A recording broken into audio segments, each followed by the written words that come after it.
Hello, you are listening to Just Films and That. This is the podcast where we talk about films we think might be underrated, underseen, or sometimes we just want to talk about them. I'm your host, Josh Hallam, and with me as always is Alice Oliver. The film this week Alice chose, and it is Runaway Train from 1985. So, let's see what we think. So, Alice, we will get to talking about your film in just a moment, but we just want to let the guys at home know that we're now over on Patreon. If you want to check us out, it's patreon.com/justfilms and that. A few tiers over there, a couple of things you can get, lots of bonus stuff, episodes a day early, extended episodes, hopefully plenty over there for people who want to hear a little bit extra and contribute towards helping us and supporting us, help keep the lights on, as it were. Any support you can give us is massively appreciated, but thanks anyway for listening. We do appreciate it. Anyway, that's that bit done, isn't it, Alice? Runaway Trains from 1985. Yeah, it's interesting, this one, I think. What? Because we have said nothing about this beforehand. No, I know, yeah. We always try and avoid it, but sometimes we might have to have a chat about, I can't find it. Where did you find it? Yeah. But this one, there was nothing at all. So, what is Runaway Train about? And why did you pick it for this podcast? Is it underrated? Is it underseen? What is it? So, Runaway Train is an action thriller about an out-of-control train. So our two main characters are Manny and Buck, who are played by Jon Voight and Eric Roberts. They are two convicts who break out of a maximum security prison in Alaska and head to a railway switchyard where they stow away on a train. But just as it's leaving the yard, the driver has a heart attack and falls off the train, leaving it unmanned but in motion. The film then follows how these two and a train worker who was asleep at departure try to survive the situation as the train speeds out of control. That is what it is about, essentially. Why did I pick it? So I'm so interested to hear this bit. Well, there was a couple of things at play here. You love trains. I fucking love trains, man. I do. Runaways. I love snow. I love mountains. It has it all. The two things at play here. One was I thought that it might be underseen because it's one, again, that no, I never hear anyone chat about it. I've never seen it on any lists. No one has ever brought it up to me. It was one of them, again, that my dad showed me when I was far too young to be watching shit like this. But you know what he's like. Here, Alice, watch Alien. Here, Alice, watch The Shining at 8 years old. What was it called? Like, what are you doing to me? So people who haven't heard episodes before, Alice's dad recorded stuff off the telly and put... Like, if he didn't know the title, he would put "What's it about?" on it. So, for example, if you've seen the film Trevor's, it was called Worms. Was this just called Train? No, so you have literally just uncovered a memory for me, Josh. Oh, go on. We had the videotape. This was called Runaway Train. I remember the label. I remember his handwriting. So it was right. It was actually right. God. So we had the videotape. He'd written Runaway Train on it. But then it became my mum's Coronation Street and EastEnders tape. So we like, because my mum used to work evenings, right? Because she used to be a fitness instructor. She was never in the evening because she was out doing classes. So she was like, oh, make sure you record Coronation Street and EastEnders for me. And we started doing it on the Runaway Train tape. And it's like, oh, which tape should I use? The Runaway Train tape. And that just became the EastEnders and Coronation Street tape. Put it on going. Oh I don't remember this film being set in an imaginary suburb of Manchester. You've literally just uncovered something deep for me there, John. That's crazy. Like, the other way around, just put it in the tape, being like, the budget's gone way up on this. I just thought Roy had a cafe, and here he is bombing it down Alaskan train lines. I know, right? I know. So, oh my God. So underseen. What else? There's another reason underseen there as well. And this was a bit of a revisit for me. Okay. So I haven't watched it since I was a child. I've barely even thought about it, but the phrase, I need shoes, Manny, I need shoes, is a quote that for some reason was really popular in our household. So if we were ever... Does someone say that in the film? You taking the piss. I mean, you could argue that was about 45 minutes worth of dialogue in this film. So Eric Roberts' character, so Buck, when they're traversing in the snowy mountains of Alaska, his shoes are all broken and his toes are poking out and he needs shoes. I need shoes. We used to quote that. We were kids. We'll we get were it. tiny little kids. We'll get into what we thought in a minute. But one of my notes, and I'm going to read it verbatim, is Eric Roberts is good in this, apart from what he says about shoes for 45 minutes. Oh my god, it's so funny. I know. Says it so much. I didn't realise how much he said it, like, but it's a real thing. But I guess his feet must be fucking freezing, right? Yeah, fair enough. Yeah. So this, a bit of a revisit for me. Yeah. Watched it a few times when I was a child, like a child, Josh. You watched like this 15 rated years film. old. Yeah. Which is quite violent. It's pretty violent, and then haven't seen it again since. No. Not really thought about it that much, except for the fact that we used to go, Manny, I need shoes all the time. So I wanted to watch it. I wanted to know if it was any good. Like I had to go back and see, like why was my dad trying to get me to watch this film, sort of thing. So I thought it was underseen, and I wanted to revisit it. Okay, all right. So the They're my main reason reasons. is underseen, and you just wanted to talk about it. Yes. All right. Okay. Well, let's get stuck into it then. Well, had you seen this one before? Josh? No. I'm gonna say that you didn't. So I hadn't seen it before. I think I'd heard of it. I feel Okay. like a mate or something might have recommended it to me, or someone Oh, might have mentioned it, interesting. or I might have seen it referenced somewhere. But I've definitely never seen it, and I can't even be sure I've heard of it. But I might have heard of it. The sort of the concept and the title are quite sort of generic, aren't they? So I feel like I could easily have not have heard of it, but I'm not too sure. So no, I hadn't seen it. So I went into this with no expectations, really. Okay, interesting. Well, then I'm really interested to know, Josh, what you thought about this one. Okay, well, quite contrasting for me. So there was things I'd like and things I didn't. So quite Okay. So I've got both. I've got things to say on both points. You know, overall, I quite like that it felt like a sort of precursor to the more modern high concept action films. You know, like things like Speed. Well, it was. Did you read this? It was apparently a main inspiration For Speed. for the film Speed. That doesn't surprise me. I mean, so whenever you pick a film, until we've done the episode, careful, what you're going to say it. Whenever you pick a film, I just don't watch it. I just think, what's the point? Just I'm just Wikipedia all the way. I just guess what it's about. It's like the Prime Minister gets that Zeitgeist tape. I get Abby to just boil down the film into 10 minutes and go, that's the beginning, middle, and end. That's sort of what it's about. That's all you need to know. Yeah, and so it very much felt like it. So anyway, sorry, what I was saying was I don't read like trivia and stuff until we've done it. So no, well, I'm not surprised at all that it's a precursor to Speed. It reminded me quite a lot of Duel. Oh, I wrote that down as well. Yeah, I wrote that down as well. Obviously, in that sort of idea of it's a thriller, it's an action thriller where it's quite a simple concept, but also a lot to do with like characters feeling isolated and against the clock, and you know, that sort of thing. There's definitely some thematic stuff there. Also the way it's shot, but then also the vehicle being such a prominent presence and almost a character in itself, and it feeling right? like almost like there's almost feeling like there's an ethereal, unstoppable presence that isn't actually a character. So exactly. a bit more. That's probably more so in Duel because it's quite clear that there is a driver in the truck. But in this, the train, like you say, it feels like the train's almost a baddie. Like in a way, or the circumstances are the baddie. There is actually a baddie as well, but anyway.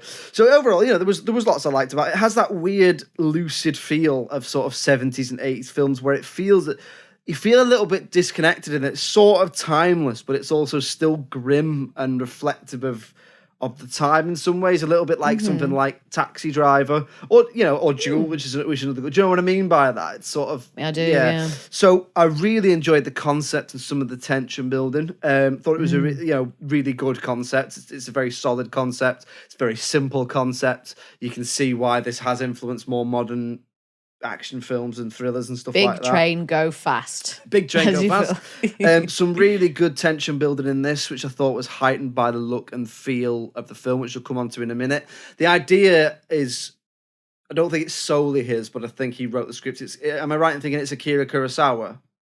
He wrote it. So obviously, if you don't know him, he's one of like the godfathers of modern cinema. He made a film which is my next classic pick, that's a little hint to one of my next classic picks, but I'm not going to say it. But he made a lot of he's a Japanese filmmaker, made a lot of influential films, which if you go back and look at them, have a massive their influence is clear to see, a little bit like we touched on with things like Charlie Chaplin and other stuff like that. So anyway, so the look and the feel of the film, which I really, really enjoyed, very, very atmospheric.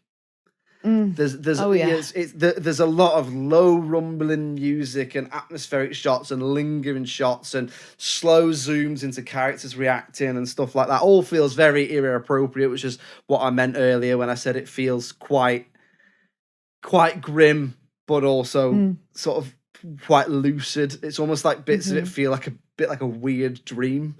I get that. In places. So I enjoyed, we touched on a little bit. I think we touched on it, although I doubt anyone's ever compared these two films, but I think we touched on it with Wicker Park, which is that cold and that ice and that snow really adds something to the look of a film, which without it being much other than snow and ice, make it feel, I don't know, almost like you can feel that cold. And in this, the characters, particularly, like you say, Manny and Buck, spend a lot of the film basically slowly freezing. And you can really feel that coming out the screen. Like it's not a glamorous film. Do you know what I mean? They're not the actors in it. None of them are like done up to be sexy. Do you know what I mean? Not even a little bit. Eric Roberts gets his top off at one point, but that's before they escape from the prison. Yeah, and they are both naked when they're greasing themselves. And they're both naked. But that's that one down. Did you notice that bit down? Did you, Alice? Or? No. What? No, what are you talking about? Just to touch on there, what you said about Wicker Park, because that's interesting. Because I think in that episode I said as well, the snowy kind of frosty sort of landscape and the look of it works equally well for romance scenes and then thriller scenes, doesn't it? It really straddles those two things well. Yeah, so that's an interesting point that you brought that up. It's a really interesting canvas where you can put whatever you want on it, and it'll heighten, as long as you do it right, it'll heighten the sense that you want to get across to your audience, which I think they do in this, because what it does is it makes it feel even more hopeless and bleak and isolated and sparse and that sort of thing. So I enjoyed that. It's not often we talk about this, but I want to get into something which is the particular highlight for me was some of the sound mixing. I've got so many notes about the sound. Right. Well, in that case, I'll let you touch on them, but I want to say I really enjoyed the sound mixing and little things were put in there, almost like little hints at trains and stuff in the prison. But I'll let you touch on that. The performances were good. As I said earlier, Eric Roberts is good in this. Apart from the bit where he says shoes for about 45 minutes. I need shoes, Betty. I need shoes. There's a point where I thought, I'm going to kill him if he doesn't. Stop saying Manny, that. If you don't kill him, I fucking will. Do you know what? I don't think we've ever mentioned this on the podcast before, but the opportunity is long gone now, so I'm going to touch on it. But we were supposed to interview Eric Roberts a few years ago. Oh, what? Yeah, what so a couple of years ago, back before you joined, myself, Adam, and Al were supposed to interview Eric Roberts. Oh my god! And I can't remember what it was for, but it was for one. It was just. I can't remember. He was the villain in a film. I think it was something to do with a sheriff. I can't remember what it was called. I do apologise. But COVID happened and it just all fell through. Oh. Yeah, so I was so desperate to ask him about The Dark Knight, even though that might have got me kicked off the interview, but I was like, I'm going to ask him about The Dark Knight. It's like my only chance. I'm going to be Why, what about The Dark Knight? Because he's in The Dark Knight. Right, is he? What were you going to ask him? Just, what was it like being in The Dark Knight?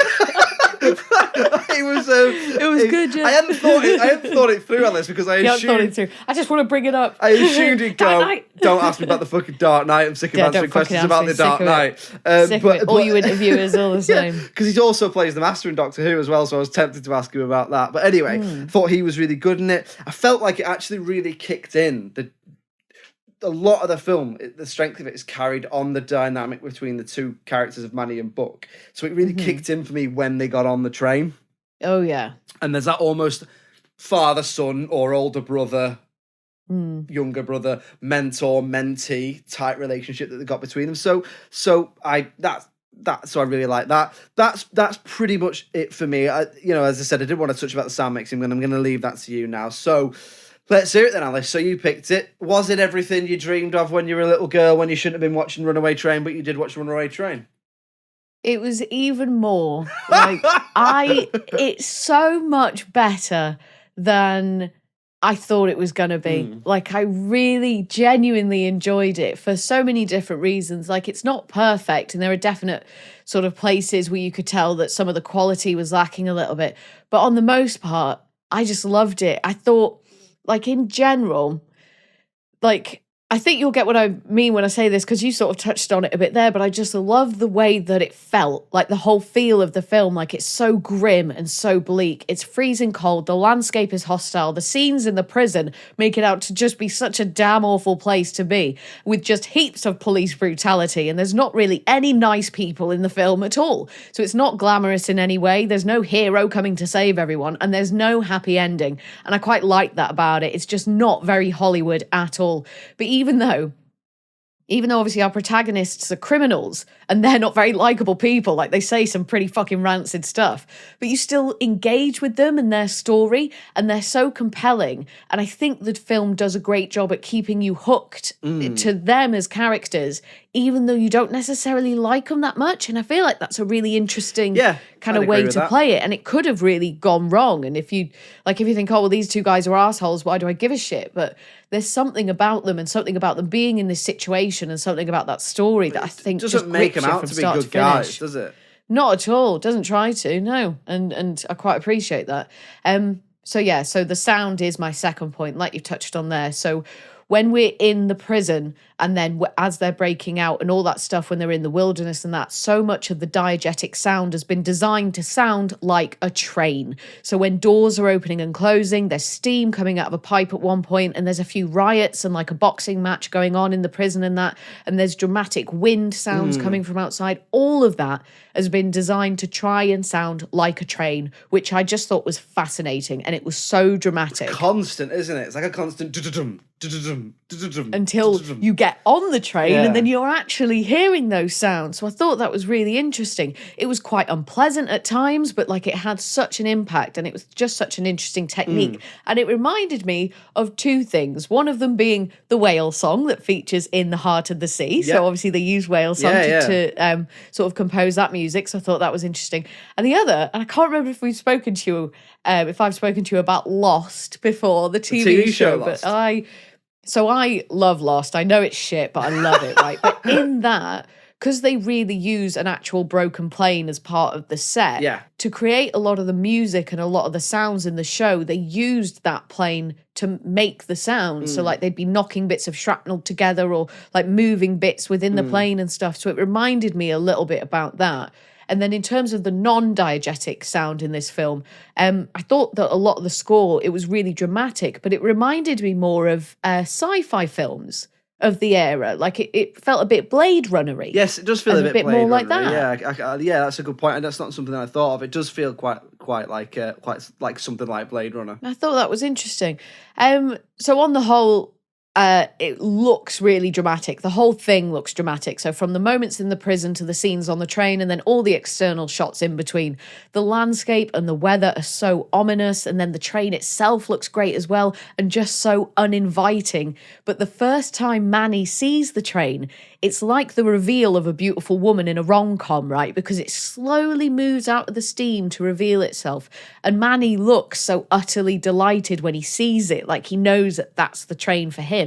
Because obviously for Manny, the train is his salvation. Like, he's just spent, what is it? He's just spent like 3 years in solitary confinement or something into insane. His cell, they specifically say, don't they? Welded something in. Horrendous like that, in such a horrendous prison, in such horrendous circumstances. And he sees this train and he's like, oh my God, this is my chance to get away. And I think the way the train is framed is great as well. And what happens to the train is all very entertaining and impressive. Like, we get some fantastic wide shots of it going through the snow. And then at one point it crashes through another train, and this looks really dramatic. And then after that crash, I couldn't tell if a part of the train that it crashed into just gets stuck on the front of the original train, or if the front of the train just gets really mangled. But either way, it changes its appearance. And then it starts looking really monstrous and really threatening. And then there's a moment a bit later on in the film where it crashes through this wooden gate and the whole thing just bursts apart, and it just looks so dramatic. And then all the way along, when they're on the train, the characters encounter these new issues that they have to overcome. And just when you think things might be calming down, a new problem rears its ugly head that needs addressing. So I feel like that the momentum chugged along quite Hey, nicely. hey. Little train bound by you there, Hey. Josh. You should choose your words more carefully. Oh, very good, very good. Sorry, let's get back on track. This could go on. Let's conduct ourselves. So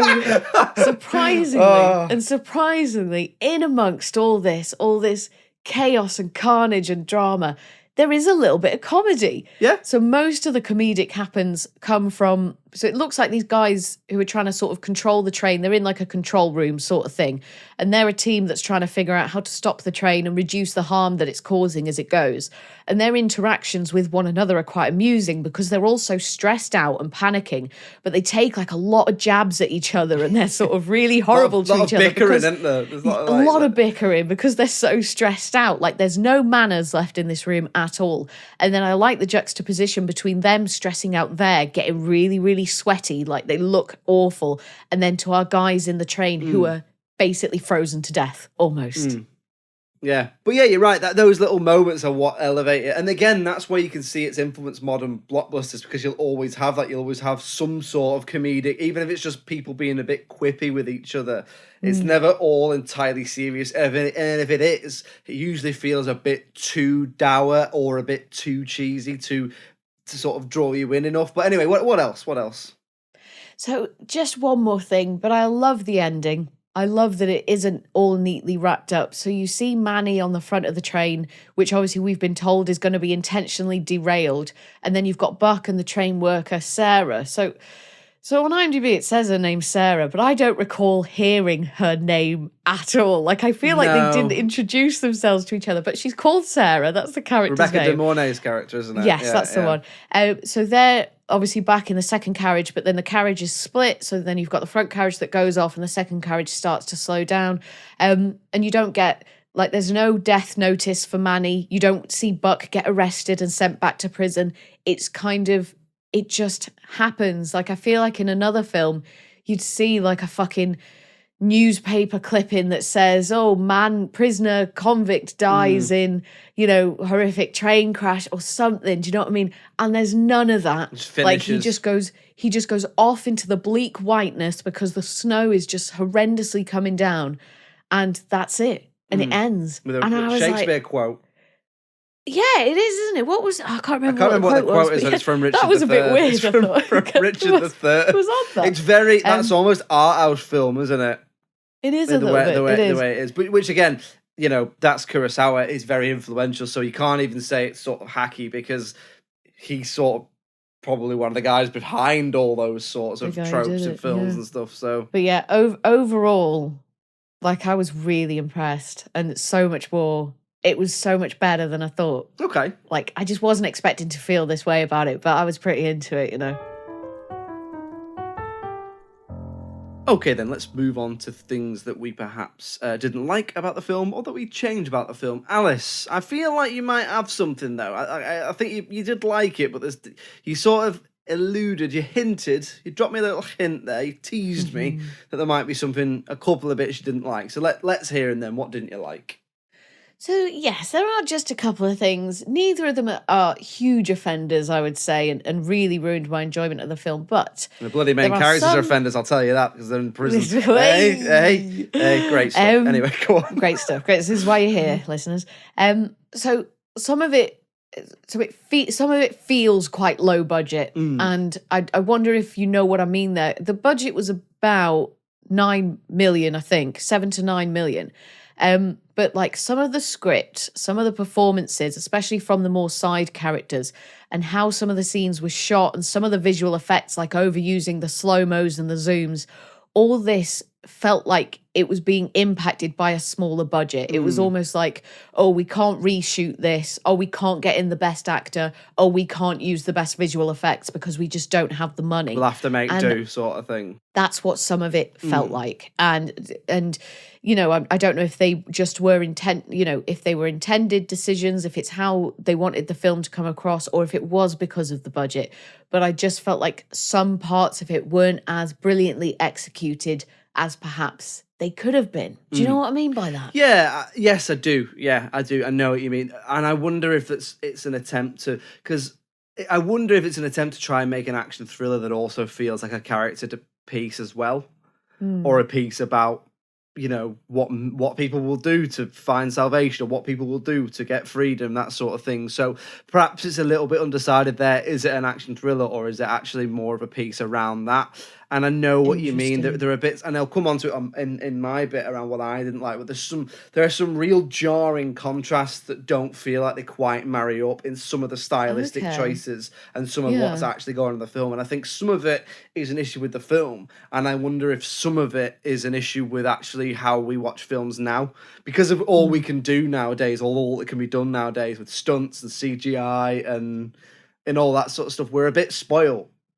Yes. So when you look back at stuff like this, it's like you watch a Daniel Craig James Bond film, and then you might look back at a Sean Connery, Roger Moore James Bond film, and you'll hear people go, "Oh, isn't he brilliant?" And you're like, "Yeah, he is," but what is available to him was not available then in terms of stunts and action and CGI and all that sort of stuff. So you have to find what you like about them and try and be more objective in terms of what is available at the time.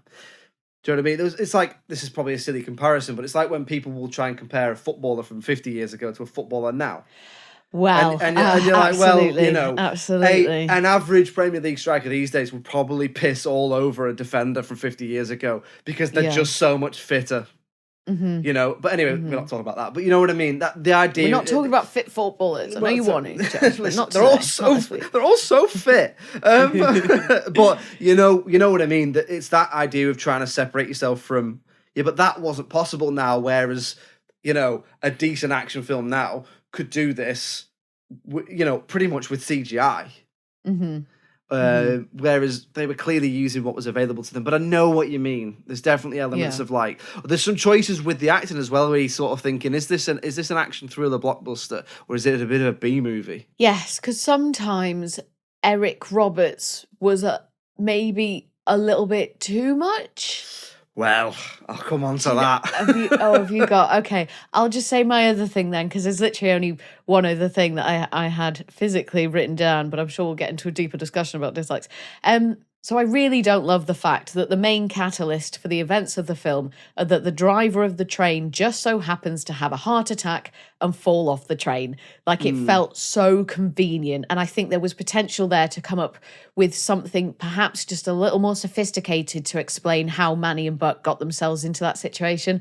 So I was just a bit like, oh, that's a bit silly, isn't it? Do you know what I mean? I know what you mean, and there's nothing wrong with conveniences driving the film forward. There are plenty of films. If you look at a lot of Coen Brothers films, quite often in Coen Brothers films, or other, no one comes to mind, but there are plenty of films where a completely random thing, which feels too convenient, drives the plot forward. But they deal with it in such a way of like, oh right, like what the fuck, like, do you know what I mean? Like, whereas in this, it's like something that had to happen for them to get on the train.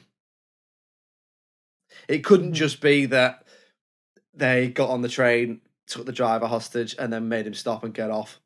And then they carried on. You know, I don't know, because then I suppose that begs the question of, well, then they'd be taking someone hostage, so how can you root for someone who does that? I don't know, but I completely know what you mean. It's too convenient that not only does David have a heart attack, he has a heart attack as he's falling off the train. Sort of just very conveniently just falls. Yeah, it's like he could have had a heart attack and died, or he could have been getting off the train. I don't know. I know what you mean though. It's too convenient. It's just too convenient. That's the long and short of it, really, isn't it? Yeah, I just really noticed it in the film. Like, it just it stood out as a little bit of like, oh, quick, we need to make sure that the next plot point happens. That was it for me though. Really, overall, I had a very pleasant experience watching this film. So what about you, Josh? Go on, hit me with it. What are you thinking about old Eric? Okay, so it's not just Eric, right? So there's a real issue in this film for me of a contrast and a clash between style and execution. So on one hand, I really liked the look and sound of the film. It felt grim and gritty and a bit, almost realistic in places, as silly as that sounds. But then you contrast that with, and I don't know whether this is a decision by the director or a decision by the actors, but most of the prominent characters, particularly the three people on the train and the prison warden, are just overacting all the way through this film, and I really, really struggled with it. Now, for me, Eric Roberts is the best thing in this in terms of an acting point of view, and I thought that maybe it's because I'm clinging on to the idea of still interviewing him. I don't know. No, it's tell me about the Dark Knight, Eric. No, it's because I think there's something to be said for his character having a bit of wide-eyed wonder about him. And a bit of youthful exuberance, and a bit like he worships this guy. He worships Manny, John Voight's character, and he just wants to be liked by him. And on the other hand, he's very naive. He's very young, and he wants to escape and go and live his life and all this. And he's very, he's a bit naive, wet behind the ears. He's not the brightest. Do you know what I mean? And there was more to that where I could see where he was going with his performance. Whereas John Voight, I feel like he really, really overacts throughout this film. So because it feels quite bleak, it really contrasts with this massive performance. That there's a bit where he gives a big speech about what Buck is going to do when he gets out of prison, or if he succeed. And he's like, you're not going to do that, you're going to do this. And it felt like one of Rocky's speeches in Rocky Balboa, which I know you didn't like. I didn't mind them because that's what you get from a Rocky film, but I imagine what you didn't like about them is what I didn't like about this, which is it just felt a bit contrived, a bit over delivered, a bit cheesy. Do you know what I mean? So he gives these massive performances, and I found myself just really disliking Manny as a character. Oh no! He's not super likable. And I know, and on one hand, I completely get what you're saying, which is they're not meant to be likable. They're meant to be desperate to escape. But I didn't want them to succeed. Right, that's a problem. I sort of I wanted Buck to succeed until there was a throwaway comment about him raping someone. Then I was a bit like, hang on, what? No, wait. Yeah, he says something rape, and he goes, "Well, it was statutory," and you're like, "Mate, statutory rape. She was 15." That's and then he says to Sarah, doesn't he? Is like, "Do you want to fuck?" or something, like, just in quite an aggressive manner, and it's a bit like, I can't. Like, I was like, I can't really root for you because you're being a dickhead. Yeah, you're sort of scummy, and I hope if you do get away, you get arrested again. But so that was an issue with me. But particularly with John Voight's character. John Voight's a very, very good actor. He's made lots of very good films. But in this, I just felt like whether it was the direction he was being given, whether it was the choices he was making, he was really, really sort of overcooking the pudding. Okay. And sort of, so it left me a bit like finding him irritating, but in places like he's very overly aggressive, he's very in your face, he's quite violent, and some of those things would be fine if they were done in a different way. But I found it a little bit, almost a little bit invasive, a little bit like in my face too much. And I was a bit like, I don't know, I couldn't like him. Yeah, it's tricky as well, because how on earth do you write a character like that and get your audience to engage with him and get your audience to feel the way that you want them to feel about the protagonist? Because the fact is, he is a very hardened criminal. Like, he's been put away like for ages, and he's just spent 3 years in solitary confinement. So it's like, because for me, a lot of his performance was like that of a madman. Yeah. It was just like absolute chaos. That is someone, he's been locked in a room for 3 years. That is what you would expect him to sort of act like, sort of thing.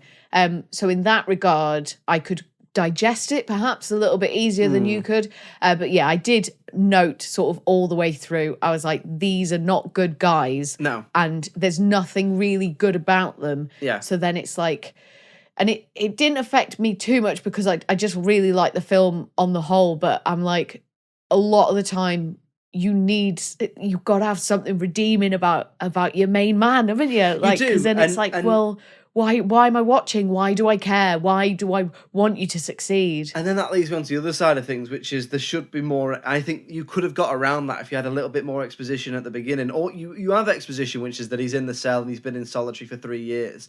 And you see a little bit where he seems to be sort of like a bit of a legend in the prison. He is, yeah, they love him, don't they? But there's nothing to tell me why. He just is. So that exposition at the beginning gets a little bit overtaken by sort of testosterone and bravado and men in prison and boxing and we're all hard and everyone just doesn't give a shit. Riots and fire and whereas what you could have been doing was telling me, why do you give a shit if these guys get away? You know, if the warden is the bad guy, if he is the antagonist, then show me that he is, you know, he's treating Manny unfairly and he's treating Manny disproportionately to what he's actually done. Because Manny in it is a bank robber. It mentions that he's a bank robber. Well, if you showed me that he had some sort of code where it's like no one got hurt and he was just a bit of a gobby bastard, which is why the warden didn't like him, then maybe you might root for him a bit more. But instead, they decide to just go all out and go, no, it's testosterone, it's men, and they don't give a shit. Do you know what I mean? And it just made me go, well, I don't care then. You're clearly an aggressive, violent guy, so why would I want you to escape? So that was a problem for me. And I know we've touched on it before, we've laughed before, because I say I've got to like my characters. I don't necessarily have to, you know, like and love my characters, but I have to know why I'm rooting for them.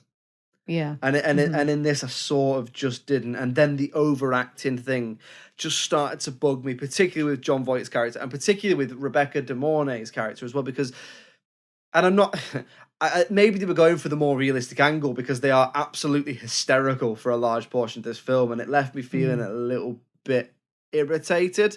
But also, you would be hysterical if you want a Runaway Train, so maybe I'm just picking there. But that's about it for me. I suppose that it's one point layered with a couple of other points, which is it felt like some of the direction and acting choices and choices around character exposition really contrasted with that bleak style.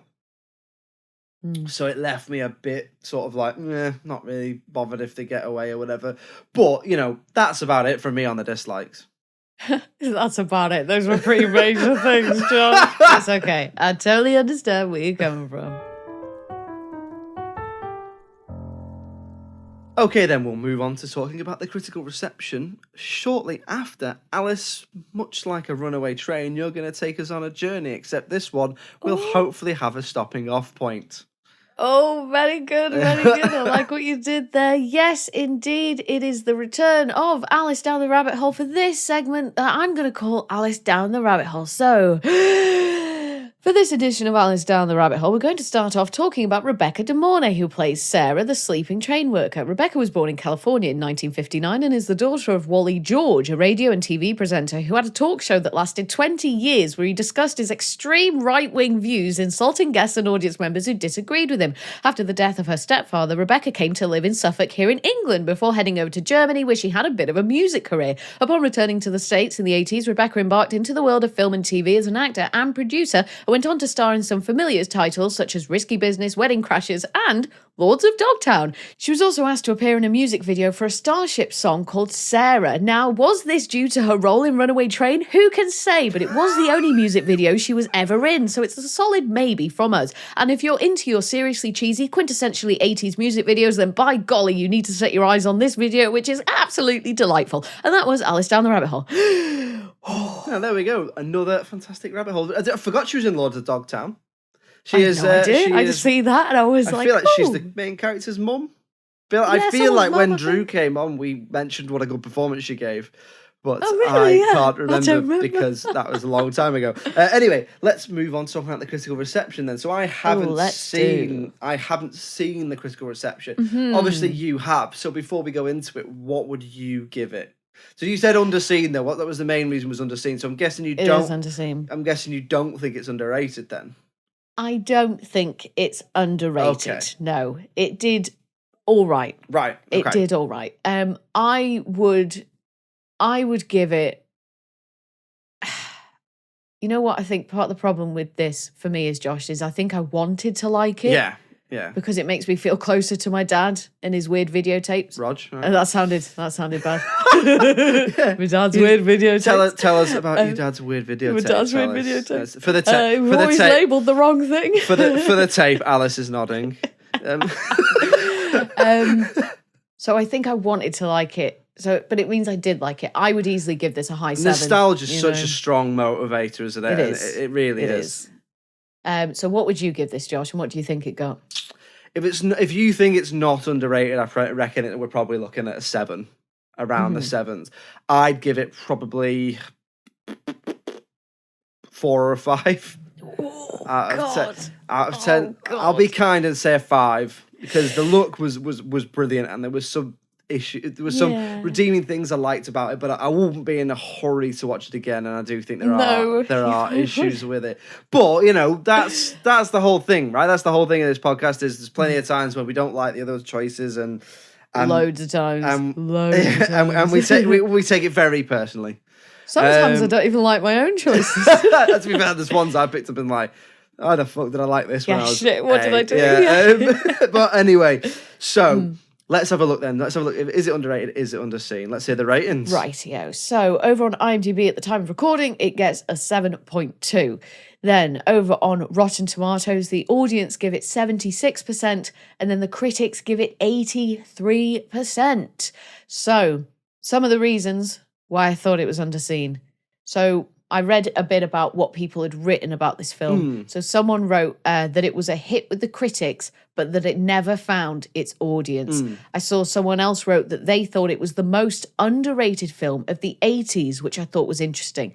And it did not do very well financially. So it cost between 7 and 8 million to make. I kept finding, like we've said before, like it's difficult to find solid numbers on things sometimes, but it was between 7 and 9 million. The difficult bit is finding the budget versus the box office, isn't it? That's always like to find like solid numbers. But anyway, go on, sorry. Yeah, but it made about 7 million. Right. So if it is on the higher end of that budget, the 9 million, then it didn't even make back its budget. It just wasn't a hit with audiences. People didn't go to see it. They didn't go to the cinema to watch it. And then from personal experience, like I said at the beginning, I don't know anyone who's seen this except my dad. I haven't heard anyone ever talk about it, and I never see it sort of brought up in pop culture. Or like how referenced or whatever. Exactly that. Because some of the older films we do from the 80s and early 90s, you see some of it sometimes. You see remnants of it, especially with things like Family Guy and Simpsons and South Park and all that stuff that sort of make these references. And I haven't seen this at all. And I thought that was interesting considering that it's allegedly part of the inspiration for Speed. But yeah, so I still think it's underseen. Go on, have you got the average there for me? Have you What was the score? Let's have a look. What were the scores? 7.2, Yeah. 76%, Yeah. and 83%. That's 77. So it averages out at 7.7 or 77. So I mean, that's definitely underseen. If you think about the concept, the sort of genre and the generic signifiers it uses, the cast as well, particularly John Voight must have been fairly big at this point. I'd say that's underseen. I mean, to not even make its budget back, from what we can tell, I would say it's definitely underseen. Look, in my personal opinion, it's not. It's not underrated, but I think that there's definitely something to be said with this film about when you watched it. I think I watched it in 2023. You watched it whenever. Yeah, like 1993, probably. Yeah, and there's no, it would have been 4. Probably wasn't 4. And there's plenty of films like that where you watch them and you watch them again and you're like, either this hasn't aged very well or those effects aren't very good, or nostalgia carries things so far and we're not about criticizing other people's opinions because everything's subjective. That's the whole thing, right? But for me, it's definitely underseen, and I definitely think people would like it. It wasn't particularly my cup of tea, but I think there's definitely something there that people would like. There we go. Underseen. For me, appropriately rated. For you, probably a little bit overrated. So there we go. Runaway Train, underseen. Really appropriately rated from my point of view, but I think a bit overrated for Josh, listeners. But there we go. Let us know what you think about Runaway Train. Have you seen it? Have you even heard of it? Probably not. Or the sequel, which is Runaway Bride. That's they're very varied franchise, the Runaway franchise. Oh yeah, real dynamic they've got there. Anyway, Josh, go on. I think something special's happening next week, isn't it? Well, yes, we'll touch on it more next week. But next week is our 150th episode. I think I might be wrong. Wowzers. We'll just call it that. We'll call it that. Maybe if it isn't even, but I assume you've counted. So I I'll take have your word picked for next week, we're going to be watching and talking about Pride from 2014. Oh, Pride. Okay. How about lions? You think it's about lions? Is that about right? Is that the Join one us about next lions? week, everyone, to see whether Alice is right and the film I've picked, it's not. Pride, is about lions. It's probably not about This is lions, Eagles then. versus Bloody Shark all over again. Pride, lions. You see where I'm going with this? No. Oh God, save me. In the next week we're going to be talking about Pride. In the meantime, if you'd like to get in touch with us, it's filmsandthatpod@gmail.com. We're on all the social medias, search for Just Films and That. We're on Facebook, Twitter, Instagram, TikTok. Give us a follow. We're always putting stuff out there. Get in touch. Suggest a film. We'll add it to the list of suggestions list. You never know. You might get picked. You might get a shout out. We always like to hear from you, but thank you very much for your support. Alice, we're also on the television, I believe. We are indeed. Every Friday from 6 p.m, you can find me and Josh on the local TV network talking about all our favourite underrated and underseen films. So if you live in Birmingham, Bristol, Leeds, Liverpool, or the northeast of England, you can find us on Channel 7 on Freeview. Or if you live in North Wales or South Wales, you can find us on Channel 8 on Freeview. That's every Friday from 6 p.m. Me and Josh having a chat about all our favourite underrated and underseen films. Yes, lots of ways to see us, hear us, get in touch, and as ever, thank you very much for listening and for your support. It is appreciated, isn't it, Alice? It is indeed. It is indeed. We love you. We love you, listeners. Join us next week where we're going to be talking about Pride, which may or may not be about lions. It's goodbye from me. Cheerio. Bye.